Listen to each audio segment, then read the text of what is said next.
Movie की starting में हमें बताया जाता है कि लॉस एंजलिस अमेरिका की बहुत ही फेमस जगह है। सभी लोग यहाँ पर एक्टर बनने के लिए और बहुत सारे पैसे कमाने के लिए आते हैं। यहाँ पर बहुत सारे गैंगस्टर भी थे। कुछ समय बाद एलए के पुलिस ऑफिसर्स ने इसे खत्म कर दिया था। अब कुछ समय से गैंग वॉर बढ़ रहे थे, अलग अलग गैंग्स के मेंबर मर रहे थे। ये कौन कर रहा था इसके बारे में पता नहीं चलता।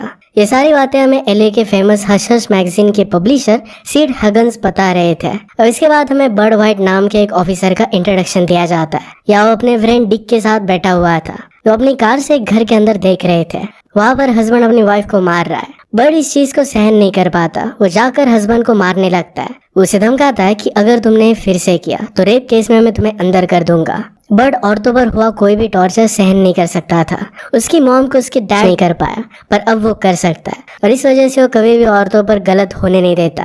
फिर इसके लिए उसे अपने प्रोटोकॉल्स तोड़ने क्यों ना पड़े। इसके बाद हम जैक नाम के एक डिटेक्टिव ऑफिसर को देखते हैं। वह सच मैगजीन के लिए काम करता था। एक्चुअल में जैक को सीड न्यूज देता था कि एलए में कहाँ पर गलत काम हो रहे हैं। जैक फिर उन केसेस को जाके सॉल्व करता। इसकी इन्वेस्टिगेशन फिर सीड अपने मैगजीन में लिख देता था। अब आज सीड जैक के लिए एक सीक्रेट न्यूज लाया है, लेकिन जैक इस केस में काम करने के लिए सीड से पैसे मांगता है। सीड ने उसे $50 दे दिए और बाकी बाद में देने की बात की। जैक एक लोकल पुलिस शो में एक टेक्निकल एडवाइजर भी था, वैसे भी उसे पैसे मिल जाते थे।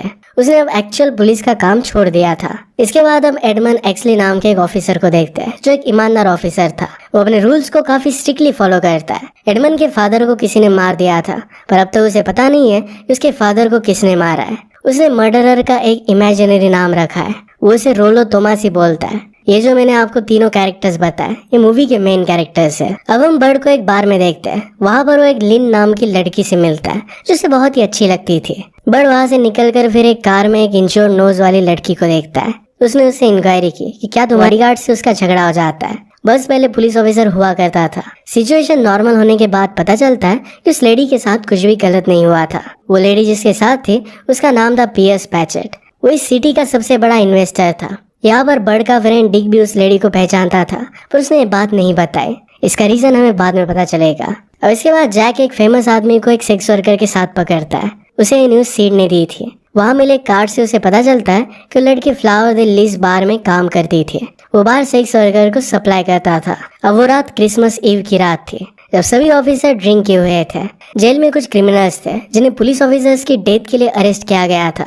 नशे में सारे ऑफिसर्स क्रिमिनल पर बहुत ज्यादा गुस्सा हो जाते हैं। सभी मिलकर उन क्रिमिनल्स को बुरी तरीके से कोशिश करता है, लेकिन सभी ऑफिसर्स उसे सेल में बंद करके क्रिमिनल्स को बहुत बुरी तरीके से पीट देते हैं। ये सब करना इलीगल था। इन सारी चीजों के लिए ऑफिसर्स पर केस होता है। यहाँ पर बर्ड और जैक को टेम्पररी सस्पेंड कर दिया जाता है। इसका रीजन था कि वो केस में कोऑपरेट नहीं कर रहे थे। वो भी उस रात के इंसिडेंट के लिए जिम्मेदार थे। दूसरी तरफ एडमंड सारे ऑफिसर्स के नाम बता देता है जो उस इंसिडेंट में शामिल थे। इस बात की वजह से एडमंड को प्रमोशन मिल जाता है। जिन ऑफिसर्स के बारे में उसने बताया था, अब वो उनका ही बॉस बन गया था। इस बात से ऑफिसर्स खुश नहीं थे। अब मूवी में आगे 2 ऑफिसर्स का मर्डर हो जाता है। साथ में एक गैंगस्टर डील जब चल रही थी तो 2 गैंगस्टर लीडर को मार दिया जाता है। मर्डरर वहाँ रखे हुए काफी ड्रग्स को भी लेकर जाता है। ये सब किसने किया था ये बात सामने नहीं। इसी दौरान नाइट आउल कॉफी शॉप में शूट आउट होता है। इसमें वहाँ के वर्कर्स और कुछ और लोगों को पूरी तरीके से गोलियों से मार दिया गया था। ये इन्वेस्टिगेशन एडमंड के अंडर आता है। जब शूटआउट में मारे गए हुए लोगों के बारे में इंफॉर्मेशन निकाली जाती है तो पता चलता है कि डिक स्टैंडलैंड, ये उनका पार्टनर ऑफिसर भी मारा गया है। वो बर्ड का बेस्ट फ्रेंड था और इस बात से वो काफी दुखी हो जाता है। अनऑफिशियली इस केस को इन्वेस्टिगेट करने का डिसाइड करता है। और यहाँ पर हैरानी की बात ये थी कि जो लेडी बर्ड ने उस दिन पीएस पैचेट के साथ देखी थी, वो लेडी भी शूटआउट में मारी गई थी। इस कैफे में डिक और वो लेडी ये दोनों डेट के लिए आए थे। अब डिक ने बर्ड को इसके बारे में क्यों नहीं बताया था ये हमें आगे पता चलेगा। इस चीज को इन्वेस्टिगेट करने के लिए एक ऑफिसर की टीम बनाई जाती है। एडमन उनका हेड था। बर्ड जो इस केस पर अनऑफिशियली काम कर रहा था, वो पीएस ने के बाद उस लेडी के बारे में पूछता है। पीएस उसे कहता है कि वो सिर्फ एक नॉर्मल अननोन लेडी थी जो उस दिन प्लास्टिक सर्जरी करवाने के लिए आई हुई थी। उस लेडी को पीएस की मूवी में काम कर रहा था, इसी वजह से उस दिन उससे मिलने के लिए आई थी। बर्ड फिर उसे बस के बारे में पूछता है जो उस दिन बॉडीगार्ड था। पीएस ने उसे कहा कि बस ने तो काम छोड़ दिया है। ये सब जानने के बाद भी बर्ड को सेटिस्फेक्शन नहीं मिलता। बर्ड को पता चलता है कि पीएस एक्चुअल में सेक्स वर्कर को प्रोवाइड करने का काम करता है। जो लड़कियां अच्छी दिखती है उन्हें अपने मूवीज में काम देता है। ये मूवीज भी एडल्ट फिल्म्स होती है। इसके बाद ऑफिसर्स 3 लोगों को पकड़ते हैं। उनके शॉप में शूटिंग के दौरान यूज हुए थे। उन तीनों को इंटरोगेट किया जाता है। वो कहते हैं कि हमें नहीं पता कि गन्स हमारे कार में कैसे आई। उनमें से एक आदमी बता देता है कि हमने एक लेडी को किडनैप कर रखा है। वो डर गया था और उसे लग रहा था कि पुलिस ने उन्हें उसी चीज के लिए पकड़ा है। इस बात से बर्ड बहुत ज्यादा गुस्सा हो जाता है। उस आदमी को उसने गन दिखाकर धमकाया कि वो लेडी कहाँ पर है। उसका एड्रेस उसे बता देते हैं। बर्ड फिर उस एड्रेस पर पहुंच जाता है। वहां पर जो आदमी उस लेडी को टॉर्चर कर रहा था उसे शूट कर मार डालता है। उस लेडी को बचा लेता है। इसी दौरान ऑफिसर्स को पता चलता है कि वो तीनों लोग जेल से भाग गए। ये बहुत हैरानी की बात थी क्योंकि जेल से भागना इतना आसान काम नहीं है। इस बात की वजह से एडमंड चीजों में मिले हुए हैं। उन्होंने उन्हें भागने के लिए मदद की होगी। रात में एडमंड और एक ऑफिसर फिर एक स्पॉट पर पहुंचते हैं जहां पर वो तीनों वहां पर शूटिंग करने लग जाते हैं। एडमंड खुद बचते हुए तीनों के साथ उनके पार्टनर को भी मार डालता है। इस शूटआउट की वजह से एडमंड पूरे एलए में फेमस हो गया था। उसे इस बात के लिए काफी सारे अवार्ड्स दिए जाते हैं। उसके साथ जो ऑफिसर था उसकी डेथ हो गई थी। एडमंड ने फिर भी मिशन सक्सेसफुली कंप्लीट किया। इस वजह से उसे बहुत प्रेज किया जाता है। एडमंड अभी भी बहुत शक में था। उन दिनों ने उस लेडी को किडनैप कर रखा था। तो उस लेडी ने कहा था नाइट आउल शॉप में जब शूट आउट हुआ था तो उस रात वो उसी के साथ थे, यानी कि वो तीन लोग वो शूट आउट नहीं कर सकते। एडमंड कंफ्यूज हो जाता है कि रियल क्रिमिनल्स फिर थे कौन। बर्ड फिर इसी दौरान लिन के पास जाता है तो उसे पता चलता है कि लिन भी उसे पसंद करती है। इसके बाद वो दोनों इंटीमेट हो जाते हैं। अब सीड और जैक मिलकर एक लड़के को फंसाते हैं जो एक एक्टर था। उनका प्लान ये था कि एक्टर इस स्टेट के डिस्ट्रिक्ट हेड को जाकर सीड्यूस करेगा क्योंकि वो गे था। जब वो दोनों साथ होंगे तभी उनके फोटो ले लेंगे। बाद में उसे ब्लैकमेल कर सकेंगे, उससे वो पैसे लेंगे। जब जैक इस आइडिया के बारे में सोचता है तो उसे बात गलत लगती है और फैसला करता है कि ऐसा वो नहीं करेगा। जैक वहां से सीधे उस एक्टर को मिलने के लिए जाता है ताकि उसे ऐसा करने से रोक दे। वहां जाकर जैक बहुत दुखी हो जाता है क्योंकि उसे ऐसा लग रहा था कि एक्टर के साथ जो हुआ ये उसकी गलती थी। अब हम बर्ड को देखते हैं। उसे नाइट आउल के डेथ फोटोज मिले थे। वो फिर सुजैन के घर पर इन्वेस्टिगेशन करने के लिए चला जाता है। सुजैन वही लड़की थी जिसे उस रात उसने कार में देखा था। नाइट आउल शूटआउट में उसका भी मर्डर हो गया था। सुजैन के घर पर बर्ड को पता चलता है कि सुजैन का बॉयफ्रेंड उसका लेट फ्रेंड डिक ही था। डिक और सुजैन बहुत पहले से एक दूसरे को जानते थे। थोड़ी इन्वेस्टिगेशन करने के बाद सुजैन के घर के नीचे उसे एक डेड बॉडी मिलती है। आईडी कार्ड से पता चलता है कि डेड बॉडी बस की है। ये वही बॉडीगार्ड था जिसके साथ उस रात उनकी फाइट हुई थी। अब बर्ड वहां से सारी जानकारी लेकर वहां से निकल जाता है। कुछ देर में एडमंड भी वहां पर आ जाता है। जब उसे डेड बॉडी मिलती है तो समझ जाता है कि केस उतना आसान नहीं है जितना लग रहा है। इसलिए फिर वो जैक के पास मदद मांगने के लिए गया। अब जैक एडमंड से पूछता है कि वो उसकी मदद क्यों करेगा। एडमंड उसे अपने फादर की डेथ की कहानी सुनाता है और साथ में ये भी याद दिलाता है कि उसने पुलिस फोर्स क्यों ज्वाइन की थी। जैक फिर एडमंड के साथ ढूंढना ही था। यहाँ पर दोनों बर्ड के साथ मिलकर काम करना भी चाहते थे और नहीं भी। उन्हें पता था कि बर्ड एक टैलेंटेड ऑफिसर है और उनके आगे इन्वेस्टिगेशन कर रहा है। बर्ड के साथ काम करना बहुत मुश्किल था, इसी वजह से उस पर वो नजर रखने लग जाते हैं। अब इसी रात वो दोनों बर्ड और लिन को इंटीमेट होता देखते हैं। इन दोनों ने एक्सपेक्ट नहीं किया था। जैक एडमंड को बताता है कि लिन एक सेक्स वर्कर है। वो पीएस के कहने पर फ्लोर दे लीज एजेंसी में काम करती है। उन दोनों को पीएस पर ही शक था और वो दोनों पीएस के घर पर आ जाते हैं। उन्हें वहां पर कुछ खास पता नहीं चलता।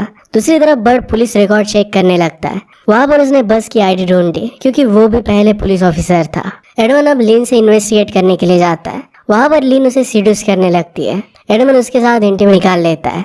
अब जैक अकेले में डडली से मिलने के लिए गया। वो उसके डिपार्टमेंट का हेड था। जैक डडली को बताता है कि मुझे पता है इस सब मर्डर के पीछे कौन है। जैक कहता है कि इसके पीछे डडली खुद है क्योंकि डडली भी ड्रग्स के वर में इन्वॉल्व था। बज और डिक भी उसके साथ इसमें इन्वॉल्व थे।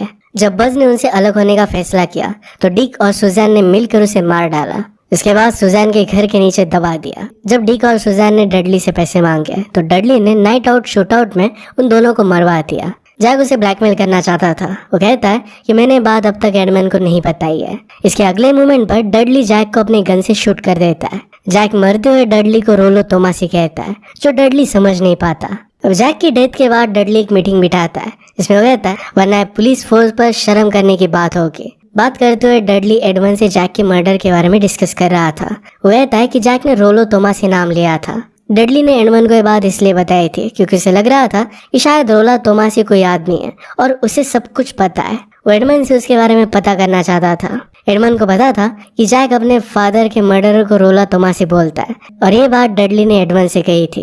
इसका मतलब है कुछ ना कुछ तो सस्पिशियस हो रहा है। एडमंड को डडली पर शक जाता है। अब डडली बर्ड के साथ मिलकर सेड को अरेस्ट कर इंटरोगेट करने लगते हैं। अब इंटरोगेशन में बर्ड को पता चलता है कि जैक ने क्या क्या काम किए थे। साथ में सेड के कार में वो फोटोज भी मिलते हैं जहाँ पर लिन और एडमन दोनों इंटीमेट हो रहे थे।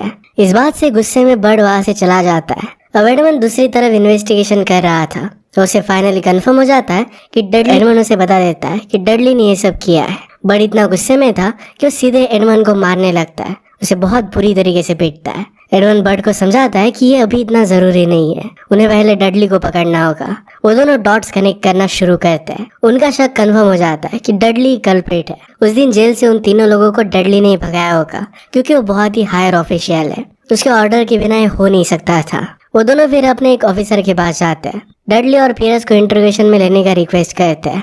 जो हायर ऑफिसर था उसने उनकी रिक्वेस्ट को रिजेक्ट कर दिया क्योंकि वो भी कहीं ना कहीं इसमें शामिल था। बर्ड उसे बताता है कि हमारे पास तुम्हारी फोटोज है। बर्ड फिर उसे पीटता भी है। वो फिर उसे सब कुछ सच बता देता है। ये सब प्रोस्टिट्यूशन का सप्लाई करना, ड्रग्स का इन्वॉल्वमेंट, ये सब कुछ डडली और पियर्स ही चलाते हैं। तो वो दोनों पियर्स के घर पर जाते हैं। वहाँ उन्हें उसके घर पर पियर्स की डेड बॉडी मिलती है। उसका मोस्ट प्रोबेबली डडली ने मर्डर, इसलिए उसके साथ ऐसा कुछ भी ना हो, इसी वजह से पुलिस सिक्योरिटी में उसे डाल दिया जाता है। इसके बाद उन्हें पता चलता है कि सीड को किसी ने मार दिया है। जब बर्ड वहाँ पर पहुँचता है तो उसे पता चलता है ये भी डडली का ही काम है। बर्ड और एडमंड के पार्टनर ऑफिसर उसे बताते हैं कि इंट्रोगेशन स्पॉट पर तुम्हें बुलाया गया है। वहाँ पर दोनों जब पहुँच गए तो उन्हें पता चल जाता है कि वहाँ पर उन लोगों को मारने के लिए बुलाया गया है। ये सब डडली ने किया है। वहाँ पर फिर डडली की गैंग और उनके बीच में शूट आउट होने लग जाता है। वो दोनों संभव सब लोगों को मार डालते हैं। लास्ट में इंजर्ड हालत में डडली को भी इंश्योर कर देते हैं। एडमंड जब डडली को मारने वाला था तो डडली कहता है कि मुझे मारने की गलती मत करना,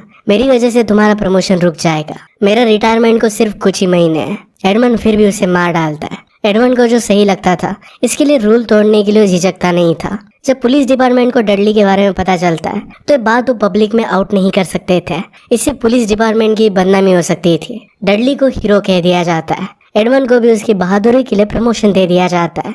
एंड में हम देखते हैं कि बर्ड जो अपनी इंजरी से रिकवर हो रहा था अब वो लिन के साथ अपनी लाइफ स्पेंड करने वाला है। वो दोनों बहुत खुश थे। इसी के साथ ही मूवी एंड हो जाती है। अगर आपका एक्सप्लेनेशन अच्छा लगा तो इसे लाइक और कमेंट जरूर कर दीजिएगा। बहुत सारी मूवीज लेकर आते रहते हो तो प्लीज चैनल को सब्सक्राइब कर दीजिए और बेल नोटिफिकेशन आइकन देने में मत भूलिएगा। हम फिर से मिलेंगे और एक नई मूवी के साथ।